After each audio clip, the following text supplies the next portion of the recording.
Ils sont pas trop mignons. Salut tout le monde, moi c'est Marina, j'ai 18 ans, je viens du Cantal et je suis en études pour faire ingénieur agronome. Aujourd'hui je vous emmène avec moi rencontrer Loïs Bouchiche qui est jeune agriculteur à Montlieu au cœur du Puy-de-Dôme. Il m'a fait faire le tour de son exploitation et la petite particularité de sa ferme c'est qu'il a décidé de l'automatiser. Allez venez on va voir. Donc le bâtiment des vaches laitières est aménagé au maximum pour le confort des animaux. On peut voir qu'au sol déjà elle marche sur des tapis en caoutchouc, elle marche sur aucun béton, donc ça évite les glissades, qu'elle se fasse mal. Pour l'été, les fortes chaleurs, il y a des ventilateurs. Ensuite, on a poursuivi la visite en allant voir les allaitantes. Oui, il y avait pas mal de vent. Puis Loïs m'a emmené voir la cuisine qui sert à nourrir les vaches de manière automatique. Ça apporte beaucoup de confort à son travail. Dans l'ordinateur, nous, on va lui rentrer différentes cases avec différents aliments. Et après, le grappin, en fonction de la ration qu'il prépare, il va aller chercher au besoin ce qu'il faut. Les week-ends, on gagne énormément de temps. Et même en période de foin, en silage, on remplit et on est tranquille 3 à 4 jours. Il est aussi équipé d'un robot de traite. Donc là, c'est le robot de traite. Voilà, le robot de traite. Les vaches viennent se faire traire quand elles le veulent, 24 heures sur 24, et elles sont libres de venir au moment où elles le souhaitent. La vache déjà va rentrer dans le box. Il va commencer par lui nettoyer les trayons avec les brosses, et ensuite il a un laser qui va aller scanner les trayons pour aller brancher les manchons. Le robot analyse la qualité du lait et ça remonte à l'ordinateur. Nous, en temps réel, on sait la qualité et la température du lait de chaque vache. Et pour finir, petit détour pour aller voir les veaux.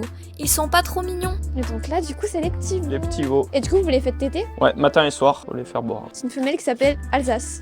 Alors quand j'ai proposé à mon copain d'appeler une vache Alsace, c'est foutu de ma gueule, hein, je tiens à le dire. Ah, bah nous on l'a fait. Voilà.